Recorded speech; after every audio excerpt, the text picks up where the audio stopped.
Sharing is caring. दोनों भाई नाश्ते की टेबल पर बैठे थे। प्रियंका, मेरा नाश्ता कहाँ है? भाभी, मुझे भी ऑफिस के लिए लेट हो रहा है। इस पर प्रियंका किचन में से दोनों के नाश्ते की प्लेट्स लेकर बाहर आती है। लो भाई, आप दोनों का नाश्ता। किसी को भी 1 मिनट का सब्र नहीं है।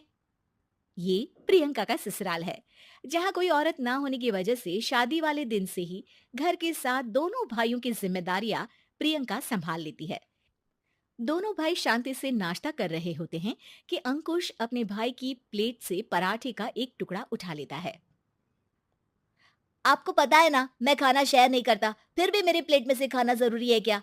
अरे हद हो गई है, मुझे नहीं खाना अब। अंकुर गुस्से में नाश्ता छोड़कर टेबल से उठ खड़ा होता है। अरे, ये कैसा बिहेवियर है अंकुर? एक टुकड़ा ही तो है। एक हो या आधा, मुझे भूख लगी है तो ये सिर्फ मेरा ही है। उसे भी किसी के साथ शेयर करने बैठा तो भूखा नहीं रह जाऊंगा। अरे बाबा ठीक है, अब इस पर भी लड़ाई। दूसरा बना देती हूँ, पर प्लीज ऐसे खाना बीच में छोड़कर मत जाओ। इससे अन्न का अपमान होता है। ओ प्लीज भाभी, ऐसी कोई चीज होती ही नहीं है। आपके पास पैसे हैं, खरीदो और खाओ। अगर नहीं खाया जाए तो फेंक दो। अरे दुनिया में सब यही करते हैं। अंकुर बैग उठाकर ऑफिस के लिए चला जाता है, जिसके पीछे उसका बड़ा भाई मायूस सा घर में खड़ा रह जाता है। जिसने बचपन से सोने की चम्मच में खाया हो, उसे दुनिया के बारे में क्या पता होगा? वैसे गलती तो हमारी ही है।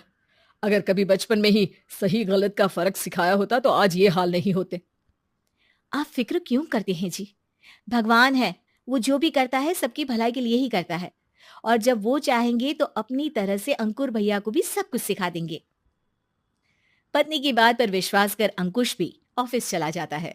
सुबह से दोपहर होती है और अंकुर लंच करने ऑफिस के पास वाले रेस्टोरेंट में पहुंचता है, जहां वो एक साथ बहुत सारा खाना ऑर्डर कर देता है। सर, क्या कोई आपको ज्वाइन करने वाला है? नहीं तो क्यों? अब कुछ नहीं सर, ऐसे ही। वेटर चला जाता है और कुछ देर में अंकुर का ऑर्डर लेकर वापस आता है, जिस पर अंकुर सब डिशेस में से थोड़ा थोड़ा खाकर बाकी ऐसे ही छोड़कर बिल देकर चला जाता है।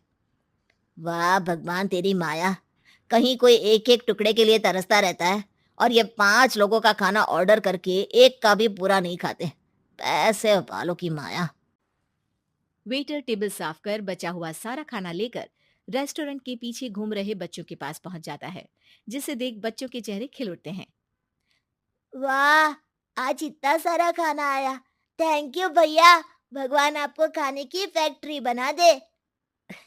अगर ये फैक्ट्री मेरी होती तो तुम लोगों को कभी किसी का झूठा बचा हुआ खाना नहीं खाना पड़ता। चलो तुम लोग खाओ, पर ध्यान रखो किसी को पता ना चले, नहीं तो मेरी नौकरी चली जाएगी। इसी के साथ दिन बीतता है और रात को दोनों भाई एक साथ घर पहुंचते हैं। कुछ देर में सब डिनर करने बैठते हैं, जहां अंकुश अंकुर को समझाने की कोशिश करता है। अंकुर, अगर हमें लाइफ में सब कुछ मिला है, इसका ये मतलब नहीं कि तुम उसका गलत फायदा उठाओ, बल्कि तुम्हें उसकी मदद से दूसरों को भी मदद करनी चाहिए। भैया, जिनके पास नहीं है उनकी वजह मैं तो नहीं ना। और ऐसे बहुत लोग हैं जिनके पास सब कुछ है। इसलिए अगर मैं एक इंसान कुछ नहीं करूंगा तो कोई फर्क नहीं पड़ने वाला।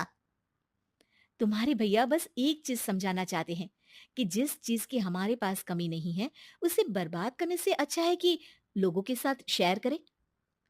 इससे हम सिर्फ सामान नहीं, खुशियां भी बांटते हैं, और इसमें तुम्हारा ज्यादा कुछ तो जाएगा नहीं। भैया भाभी की बात सुन अंकुर कुछ बोले बिना उठकर चला जाता है। इसी तरह दिन बीतते रहते हैं, जिसमें अंकुश और प्रियंका कोशिश तो बहुत करते हैं, पर अंकुर पर किसी भी चीज का कोई असर नहीं पड़ता। एक दोपहर अंकुर सैंडविच खाते हुए सड़क के किनारे चल रहा होता है। तभी उसकी नजर आइसक्रीम वाले पर पड़ती है और वो सैंडविच सड़क किनारे फेंक आइसक्रीम खरीदने पहुंच जाता है। अब इसे कहते हैं जिंदगी का सुख। जैसे ही अंकुर आइसक्रीम लेकर पीछे मुड़ता है, तो एक आदमी को सड़क से वही सैंडविच उठाते हुए देखता है। वो आदमी बहुत कमजोर, गरीब, जैसे बहुत दिनों से खाना ना खाया हो वैसा लग रहा था। अंकुर उसके पास जाकर खड़ा हो जाता है। उसे देखकर आदमी सैंडविच अंकुर की तरफ कर देता है। आपको भी खाना है क्या? क्या हम इसे आधा आधा कर ले? मुझे बहुत भूख लगी है। वो मेरा ही झूठा सैंडविच है। तुम दूसरा खरीद कर क्यों नहीं खा लेते? इसे क्यों खा रहे हो? अरे भैया, अगर खरीदने के पैसे होते तो 4 दिन से भूखा नहीं घूम रहा होता। हैं? क्या? तुमने 4 दिन से कुछ नहीं खाया, फिर भी इस आधे सैंडविच को मेरे साथ बांटने के लिए तैयार हो गए? क्यों?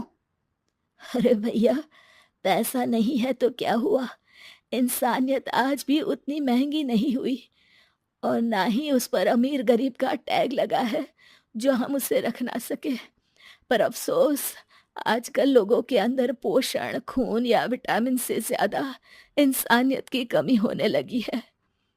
आदमी की बातों से अंकुर को समझ में आ जाता है कि वो आज तक कितना गलत काम करता आ रहा था। इसके बाद से वो अपनी किसी के साथ शेयर नहीं करने और खाने को बर्बाद करने वाली आदत को छोड़ देता है।